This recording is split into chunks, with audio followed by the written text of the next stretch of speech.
안녕하십니까, 레필입니다. 8월 7일 HMM 보도록 하겠습니다.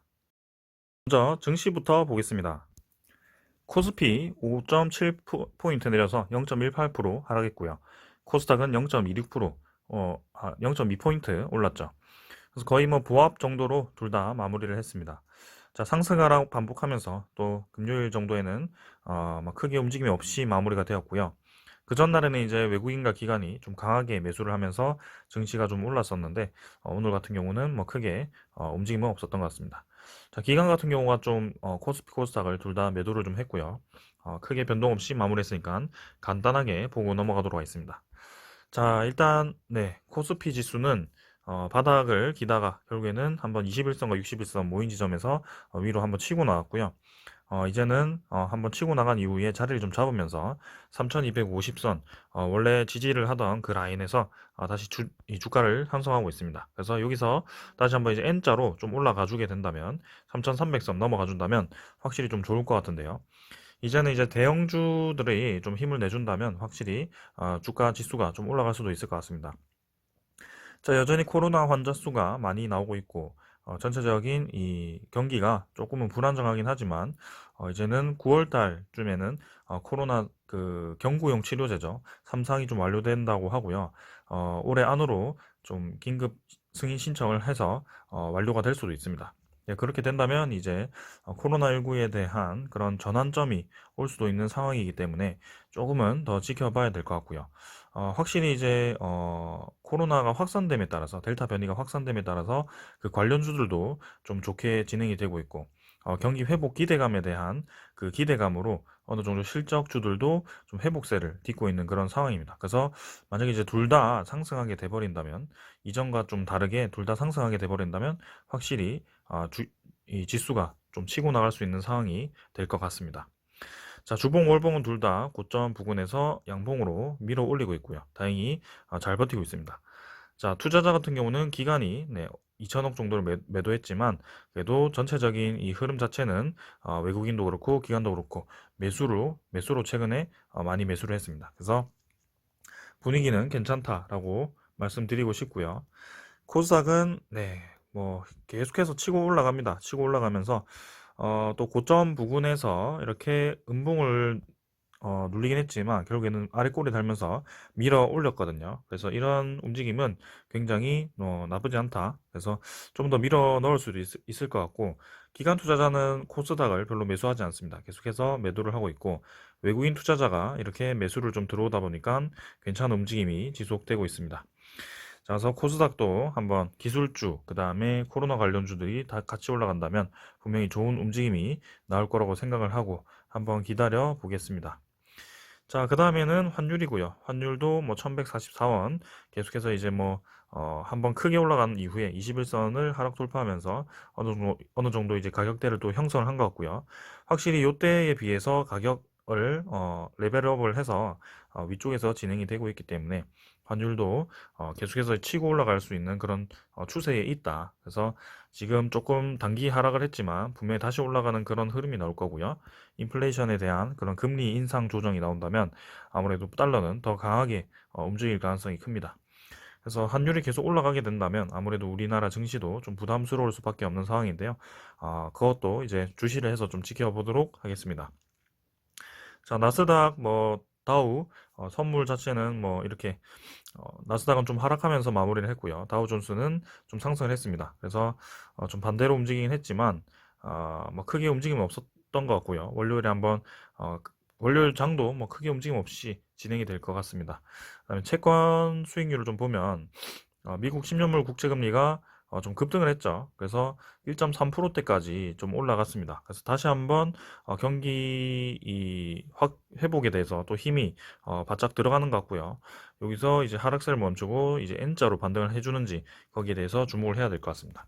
자, 이렇게 갑자기 또 금리가 올라가게 된다면 인플레이션에 대한 또 그런 위기가 또 고조가 될 수 있기 때문에 거기에 대해서 좀 생각을 해야 될 것 같습니다. 자, 인플레이션이 또 이제 물가가 올라가기 시작한다면 아무래도 원자재 이 종목들이 또 올라가게 되겠죠. 한번은 지켜보겠습니다. 자, 오늘 종목은 요 정도로 보고 증시 요 정도로 보고 종목 보도록 하겠습니다. HMM 보겠습니다. 450원 상승해서 39,950원 마무리를 했고요. 자, 장 초반에 이제 좀 많이 상승을 하다가 좀 후반으로 갈수록 힘이 빠지면서 뭐 보합 정도로 마무리를 한 것 같습니다. 그러고 이제 시간외 가격도 뭐 크게 거래량은 많지 않았고요. 4,500원, 4,050원 정도로 마무리했습니다. 뭐 크게 의미는 없는 것 같고요. 자, 그래서 차트를 한번 보자면 결국에는 이제 하락 추세를 좀 이겨내면서 반등을 좀 해줬습니다. 그래서 121선을 딛고 이제 올라가줬는데 21선 저항을 좀 받으면서 바로 이제 주가가 반등을 하지는 못했다라는 점이죠. 일단은 5일선을 좀 태우긴 했습니다만 다음 주에 이제 추가적으로 주가가 어떻게 형성이 될지 분명히 이제 방법은 여러 가지가 있습니다. 쌍바닥을 형성을 하거나 아니면은 이쯤에서 이제 옆으로 횡보를 하다가 21선을 살짝 넘으면서 올라가거나 그런 식으로 이제 자리를 잡을 수도 있는데요. 자, 일단은 HMM 자체가 좀 공매도 잔고라든지 대차 잔고라든지 그런 좋지 않은 신호들이 많이 있었고요. 아직까지도 이제 파업에 대해서 좀 불확실한 상황이죠. 그래서 그 파업이 이제 현실화가 된다면 좀 이제 주가가 추가적으로 더 하락을 할 수도 있는 상황이기 때문에 지금 상황에서는 리스크 관리를 하는 것이 맞다라고 보여집니다. 일단은 그 바닥 라인 4,500원 라인을 아직도 회복을 하지는 못하고 있고요. 여기서 이제 만약 21선 저항을 받아서 다시 한번 떨어지면서 121선까지도 깬다면 이 라인이 지켜진다고 하더라도 좀 주가가 이상하게 형성이 될 수도 있거든요. 그래서 거기에 대해서 좀 조심스럽게 생각을 합니다. 그래서 지금 반등을 하더라도 뭔가 아직까지는 좀 애매한 구간이다라고 보여지고요. 이제는 61선까지도 좀 하락을 하면서 HMM의 이 추세 자체가 좀 하락으로 좀 접어들었다라고 보여집니다. 그래서 저점 자체가 네, 점점 이제 떨어지면서 내려왔었기 때문에 일단은 좀 더 시간을 가지고 지켜봐야 될 거고요. 외국인 투자자는 또 계속 매도를 이어가고 있습니다. 그래서 이렇게 매수를 하더라도 다시 한번 매도를 하면서 이렇게 좀 떨어뜨리는 경향이 있고요. 기관 투자자도 네, 계속 이렇게 매수를 조금 하지만 크게 뭔가 의미 있는 매수량이 8월 4일에는 좀 나왔지만 그 다음 날에는 별로 나오지 않고 있다. 특히 이제 사모펀드가 계속 매수를 좀 하고 있는데 다행히 연기금도 매수세에 좀 참여를 좀 했습니다. 그래서 이전에 이제 7월 22일부터 매수하던 그 매수량에 대해서 계속 이어가는 모습이고요. 이런 흐름 자체는 뭐 괜찮다라고 보여집니다. 자, 하지만 HMM의 지금 가장 큰 문제는 그게 아니고요. 이 공매도 잔고가 계속 늘어나고 있다는 점이죠. 벌써 이제 6천억을 넘어서 7천억 가까이가 공매도 잔고가 형성이 좀 되고 있는데요. 역시나 이제 1638만 주로 계속 이제 유지가 되고 있습니다. 자, 한번 기대를 해볼 만한 것은 이제 이틀 연속 공매도 거래량 자체가 5만 주 정도로 줄어들었다는 점이고요. 93만 주 대비해서 공매도 잔고가 많이 줄었다. 그리고 공매도 거래가 이렇게 많이 늘었을 때는 공매도 잔고가 늘어나는 경향이 있었지만 지금 같은 경우는 별로 늘어나지는 않았죠. 2만 주 정도 늘어났고요. 그래서 이런 움직임을 보았을 때는 8월 5일, 6일에 공매도 잔고가 좀 감소를 했다면 좀 좋게 받아들여질 수도 있겠습니다. 자, 하지만 바로 이제 올라가기보다는 이런 공매도를 서서히 이제 상환을 시키면서 진행이 될 것 같고요. 이 공매도 잔고의 대부분은 이제 외국인 투자자가 들고 있을 거라고 저는 생각을 좀 하고 있습니다. 자, 그래서 외국인 투자자가 매수를 좀 해줘야 되겠지만 아직까지는 그런 움직임이 나오진 않고 있고요. 매수했다가 매도했다가 매수했다가 매도했다가 이런 식으로 반복을 좀 하고 있습니다. 자, HMM의 대차 잔고 한번 확인을 해보겠습니다. 대차 잔고는 이제 136만 주 상환이 되었고요. 체결 19만 주로 그 차이인 만큼 이제 또 감소를 좀 해가지고 정말 오랜만에 대차 잔고가 줄어들었습니다. 그래서 5,280만 주로 감소를 좀 했고요. 이렇게 증가만 하다가 계속 증가만 하다가 이렇게 의미 있는 네, 감소량을 보인 것은 정말 오랜만인 것 같고요. 대차 잔고가 뭐 계속 늘어났거든요, 진짜. 그래서 이 대차 잔고의 그래프만 보더라도 아주 뭐 머리가 아플 정도입니다. 그래서 좀 떨어지긴 했고요. 확실히 이렇게 이제 늘어나기만 했다가 이제 서서히 좀 감소를 했고, 이 정도면 네, 아직 멀었습니다. 확실히 이제 감소를 하기 위해서는 좀 절반 정도까지도 줄어들어야 될 것 같고요. 그 절반 정도라고 하더라도 대차 금액을 비교를 한다면 굉장히 많은 수준입니다. 그래서 HMM은 여전히 불안한 상태이긴 합니다. 그리고 외국인 추정과 당일 물량을 비교했을 때 또 비슷하고요. 전일 그다음에 그 전에도 매도를 했고 당일에도 이렇게 31만 주 매도를 하면서 외국인 보유율 자체가 계속 떨어지고 있는 상황입니다. 그래서 9.3%대로 이제 9% 초반대로 진입을 했고요. 잘못하면 이제 8%대까지도 떨어질 수 있는 상황입니다. 분명히 이제 HMM이 좀 많이 올라가고 할 때는 이제 외국인 투자자가 13%대까지 지분을 좀 늘리는 경향이 있었는데요. 지금은 이제 4%를 날려버리면서 이렇게 하긴 지분율 자체가 이제 그 신주가 12 물량이 전환되면서 좀 떨어지긴 했습니다만 그래도 좀 많이 떨어져 있는 상태이긴 합니다. 그래서 연일 이렇게 매도를 좀 하다 보니까 좀 좋지는 않아 보이고요. 확실히 이제 외국인 매수세가 다시 한번 들어왔을 때는 좀 HMM이 반등을 하지 않을까라는 생각이고요. 특히 이제 HMM 같은 경우는 이제 외국인 매수세가 좀 들어왔을 때 올라가는 경향이 좀 있었기 때문에 지금 단계에서는 일단 너무나도 이제 많이 상승을 했었기 때문에 여기에 대해서 충분히 이 정도 기간은 버틸만 합니다. 그래서 이 마주노선 정도 121선을 지켜주는지 그것을 이제 확인을 좀 해야 될 것 같고요. 일단은 여기 35,000원 정도를 이제 지켜줬기 때문에 37,000원이었나요? 네, 그 정도를 지켜줬기 때문에 그 다음에 이제 121선이 올라왔을 때 그 라인을 이제 지켜주는지 아니면 21선을 넘어가는지 그런 포인트를 좀 가지고 보시면 되겠습니다. 자, 분명히 이제 좋은 소식들도 계속 나오고 있습니다. 지금 뭐, HMM의 해운누님은 계속 올라가고 있습니다. 그래서 13주 연속 최고가 랠리를 달성을 했고요.